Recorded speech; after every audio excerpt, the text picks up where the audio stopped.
Hey, I'm Leah. We're here at the Routeworks headquarters in Providence, Rhode Island, and we're going to be talking about the Handlebar Stub. The Handlebar Stub allows you to mount most bar-mounted accessories directly on your handlebar bag, further freeing up space on your handlebars so you have more room for your hands. Each bag allows for 2 handlebar stubs to be mounted on either side and mimics a 31.8 millimeter handlebar. To install the handlebar stub, you will need a torque wrench capable of measuring 2 to 10 Newton meters, a 3 millimeter square end hex bit, and a 3 millimeter square end hex tool. So first you're going to locate the screw that came with your handlebar stub and insert it through the opening from the inside of the handlebar stub. Next, you're going to use a 3 millimeter and square end hex tool to tighten the bolt into the accessory rail on the side of the bag.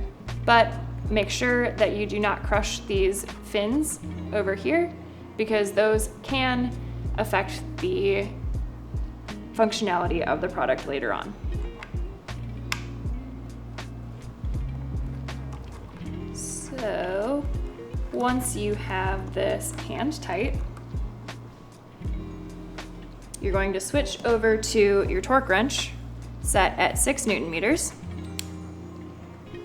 And when you do this, make sure that the bit on the torque wrench is seated all the way in the head of the bolt in there. And then you're going to tighten it down to 6 Newton meters.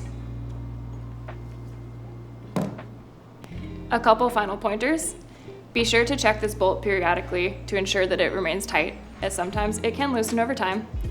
And bar, hand, and shifter positions may vary, but in general, the narrowest setup that the handlebar stubs can accommodate is 38 centimeters. For all of our Routeworks products, visit routeworks.cc. We'll see you out there.